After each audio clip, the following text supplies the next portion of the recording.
Hey there, I'm the Cinephile.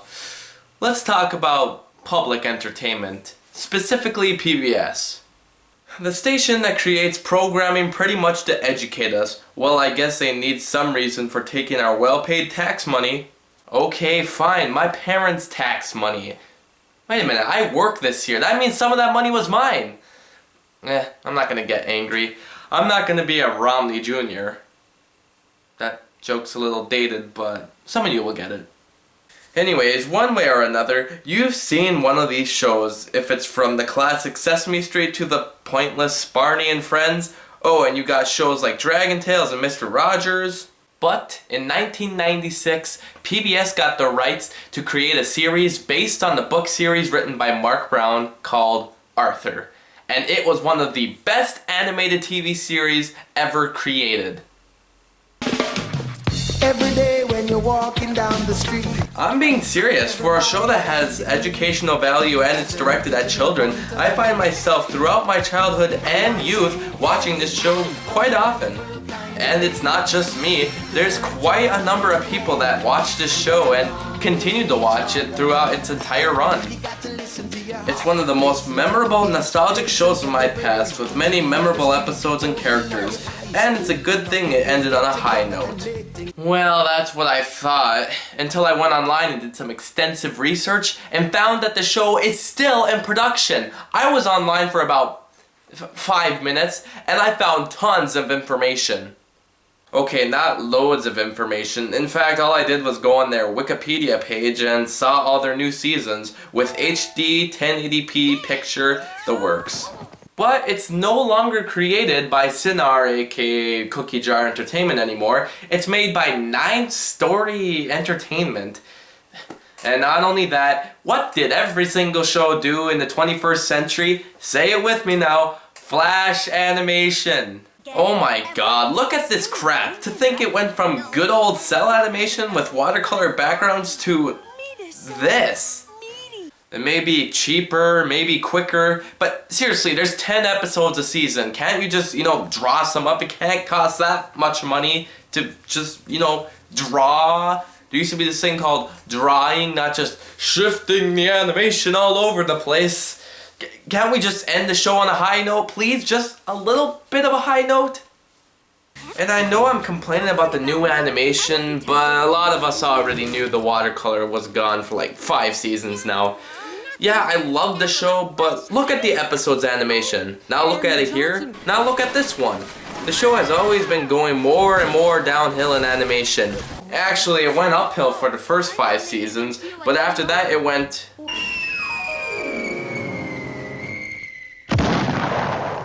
And we all remember those wonderful voice actors. Buster? My cookies! Aww, I guess I have to be just plain Goose. Yeah, they're amazing. So you think Pal took your snowball? Sometimes it sounded like he was done with puberty, and sometimes it sounded like he was a little girl. Just listen to this scream though, he's probably going through puberty. But I did love the characters from this show, like Binky, the bully who is also friends with all the kids he bullies. What is with shows that have bullies that talk to the victims and hang out with them? You got the Harry Potter parody obsessed girl Prunella, the rich snob who everybody hates but is friends with Muffy, the sporty and sorta mean but also nice Francine, the kid who no one is friends with and yet is friends with everyone, George, the foodaholic Buster, the annoying brat yet sweetheart DW, the girl who no one talks to yet has her own episodes, Jenna, the karate master Sue Ellen, the brainy kid named Brain, the bunny who is in every episode yet never says anything named, extra number 1, and of course the person who is the mediocre of everything, Arthur. For those who don't remember watching this, we remember all the tough issues it cracked, like missing snowballs, or creating a new holiday, or getting a famous guy to help build your new treehouse. Frank Gehry shows up in one episode, Arthur's treehouse collapses from the snow damage, I guess, and the group decides to build a new one, but none of them can decide on a new design. But they ask the help of Frank Gehry, who just tells them to all decide on something simple. It was amazing what kind of people just popped up in their town. Yo-Yo Ma, Michelle Kwan, who was born there, I guess, Lance Armstrong before the drug controversy, Philip Seymour Hoffman, okay, that's a little weird, Art Garfunkel, who plays music in people's rooms and their streets for no apparent reason. Actually, that episode rocks. Even Mr. Rogers. Mr. Rogers was animated and shown to be meeting Arthur. God, that kid's autograph book must just be packed. I always loved the environment of this show. All the kids got along and hung out outside and at places rather than just sitting in their house playing games and watching movies. I mean, yes, they did that too. Actually, in one episode, there's a funny homage to the birds called the squirrels, but they didn't sit around all the time.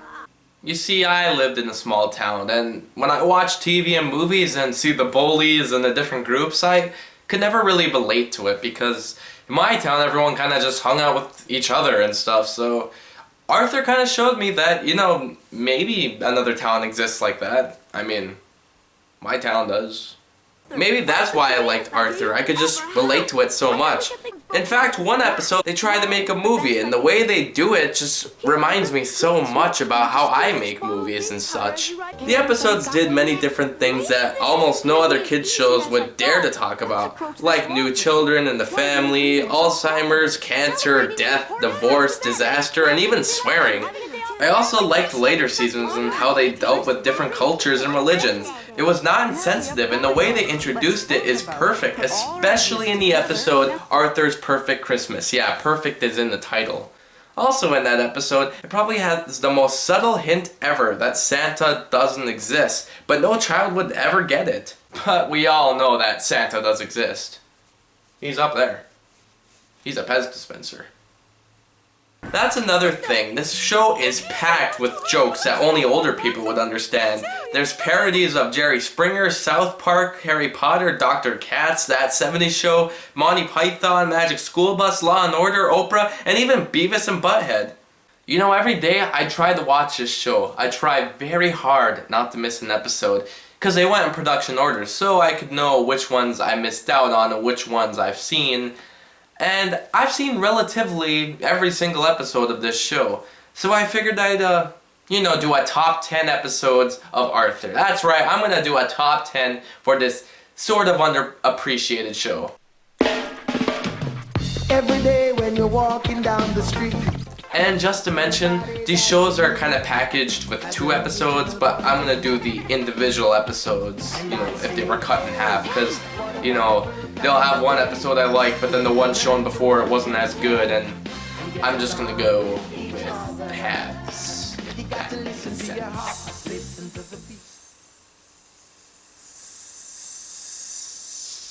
So here we go. Number 10, The Ballad of Buster Baxter. What made this episode so great is the music. Actually, there are a number of episodes that are good simply based on the music. The story is that Buster returns home from his trip with his dad, but finds that he missed out on a lot of stuff in Elwood City. Art Garfunkel plays himself, who just sings the entire episode. But what makes it so perfect is that he actually interacts with the characters around him. Music is what keeps this episode together, and yet it still gives a great message. One of my favorites, but we still got number 9. I'd rather read it myself. This episode is pretty much the first 3 seasons in 11 minutes. DW wants to prove to the Tibbles that she can read, so she takes a book and pretty much makes up a story based on some events that have happened to her. But the Tibbles don't know she's making up the story, they think she's actually reading it from the book. This is an episode that proves that the DW episodes are just as good as the Arthur episodes, even though this episode really has no moral. Actually, a lot of the DW episodes don't have morals. Maybe they just assume the audience knows that the episode is made just for laughs. It's even more funny to think that in the Arthur episodes, DW looks like the bad guys, but in the DW episodes, Arthur looks like the bad guy. Good writing, I suppose. This episode's ending is perfectly funny. I won't give it away, but yeah, the Tibbles take the book home in the end. You just wait and see. Number 8, Desk Wars. This is a perfect example of the domino effect. It's a hot day in school and everybody is really cranky except for George. Mr. Ratburn leaves for a moment and pretty much everyone gets mad at each other. Muffy asks George for her pencil to be sharpened, and because of other events, everyone starts threatening one another to break each other's valuables if the other does something to them. It's a perfectly written episode where we see the true nature of how people can be sometimes. But it's funny how crazy it gets in the end and how straight the character George is throughout the entire episode. I also just love how Buster's stomach gets in the way of everything. What more can I say but check it out for yourself. Number 7, Best of the Nest. Okay, so pretty much everyone is playing this online game and whoever gets the farthest wins. Everyone thinks Brain will win, but he loses in the first round. He then wants to do something with his time and asks people to go camping with him, but everyone else is busy with the game. This episode is more about looking at the finer things in life rather than sitting inside all day. But I just love the ending. This is another one of those endings that I think is perfectly funny and shows how great the writers were on this show. Also, since every episode is not in continuity order, and seeing as some episodes take place in the school year and some in the summer, I just assume that this episode takes place at the end of summer, and with the cliffhanger ending, I think that if the episodes were in order of time, this would be the final episode. A dark, hilarious ending, but just see for yourself. Just do the hokey pokey. Number 6, Castaway. Okay, this is one of those more serious episodes, more about just Arthur wanting to spend time with his dad, but DW is always getting in the way. And I just love the moral because in the end, when Arthur tries so hard to get his way, DW still wins. And his dad pretty much says that Arthur is the good guy for letting DW win. Oh, and my god, the ending. With the music and the pace, it's absolutely moving. I always get a good feeling inside when I see that ending. This is just another episode that proves how moving a children's animated TV show can be. Number 5, Elwood City turns 100. Maybe it's a cliche to put the 100th episode in the top 10 list, because most 100th episodes try so hard to be the best, but usually it just feels out of place from the series format, and this episode is no exception. But then again, I do love seeing that the writers and animators tried so hard making a satisfying 100th episode. Elwood City turns 100, of course, and Arthur's class is asked to put on a play about the history of Elwood City. But as you can see, everything goes wrong. Does it prevail in the end? Well, that's the thing. Halfway through the episode, everything begins to work out, but once again, things go wrong. But even though the play does not go the way anyone expected, it still has a round of applause and the group finds a way around their troubles. Also, Buster creates probably one of the greatest improvised songs ever seen on children's television about an evil alien called Dr. Actor. Dr. Actor came to Earth in a flying saucer, had a message to deliver, be a frequent flosser. Floss your teeth every night, floss your teeth all day. If you floss your teeth with all your might, you won't have tooth decay. Number 4, Flaw and Order. Yeah, this whole episode's a parody of Law and Order, but I just love it so much. It works perfectly, and the far lengths Buster and Arthur go to prove Arthur's innocence is hilarious to watch on a children's show. You'll never figure out how it happened either, unlike how easily it is to figure out an episode of Law and Order. That's what I find always ironic. Number 3, April 9th. Okay, well this is the last serious episode on the list, but this episode, which was made in response to 9/11, just proves how good this show was at comforting children during times of disaster, and how they dealt with serious issues. This is also an episode that really shows the depth of the personality and motives of the characters, and I just love how much they care for one another. That's something you don't usually find on most educational kids shows. Usually they just try to get the message across, but here, instead of giving a moral, it just shows the various ways these characters deal with a crisis. I heard that after the Sandy Hook shooting, they showed this episode again, which I completely 100% agree with. It really shows the power of a single kid's show can have on the people. Number 2, The Contest. Yeah, anyone who grew up with this show remembers this episode. Why? Because this is the one that had the parodies of other shows like Beavis and Butthead, Dr. Katz, Dexter's Laboratory, and That 70s Show. But that isn't the only reason it's good. It's freaking hilarious. This line always makes me laugh. Now, Arthur will face John L. Sullivan, Floyd Patterson, Barney Ross, and the United Press International. He fights United Press International? Oh, I must have copied that from under the picture. Guess I was on cruise control. Sorry. This episode's about a contest a TV show is holding, and the TV show is a spoof of Arthur in itself. I think it's always funny when I hear Brain talk about the physics of the show they're watching, because it's the same things we think about when we watch Arthur. If they're animals, does their school serve bugs and garbage for lunch? I'd like to know how a mouse has a pet dog. Wouldn't the dog eat him? Andy's not a mouse. He's a... something. This episode's premise was actually made up when the writers held a contest themselves, picking a winning kid, and at the end of the episode, the names of the kids who contributed were consolation winners are announced. And I always wonder where they could be now that it's 14 years later. Aaron DeLello of White House Station, New Jersey. Oh my god, come see the TV, man! Come watch the TV! Oh my god, it's the episode I made, man! It's the episode I made! Joe, get over here! Oh, you're dead! Fool! You had too much coke! You had too much cocaine in your system! Let me get in on that! Give me some of that!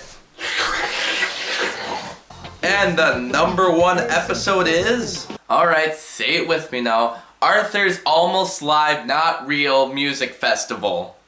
Every single kid remembers this episode. If they were or if they weren't common viewers. The contest would be my favorite episode, but this one beats it just because of the music. It has 4 songs throughout the episode, and even though most people remember the library card song, I still think the homework and cooking songs are just as hilarious. Having fun isn't hard when you've got a library card. It's 'cause I was Jekyll, Jekyll, Hyde, Jekyll, Hyde, Hyde, Jekyll, Jekyll, Jekyll, Hyde, Jekyll, Hyde. He mixes things and then he bakes. Why can't he stick to chocolate cakes? A little homework tonight, just a little homework tonight.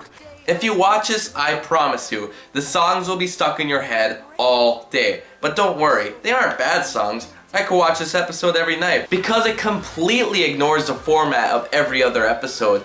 And I know that every TV show has their musical episodes, but the fact of the matter is, this episode has original songs, and not only that, it's on PBS. I'm sorry, but there's nothing educational about this episode. And for some reason, it still made it on PBS. I love how every once in a while, episodes like this sneak by and have no moral but just to entertain all the way through. Nothing more I can say, but... I was Jekyll, Jekyll, Hyde, Jekyll, Hyde, Hyde, Jekyll, Jekyll, Jekyll, Hyde, Jekyll, Hyde. I'm the Cinephile. Oh, and stop making Arthur episodes. Just, please. The animation sucks now. Jekyll, Jekyll, Hyde, Jekyll, Hyde. Having fun isn't hard when you've got a library card. Having fun isn't hard when you've got a library card. Paintings by Leonardo, Rembrandt, and Picasso. Confidentially, I'm reading Go, Go, Go. There's a giving tree and Jumanji and where the wild things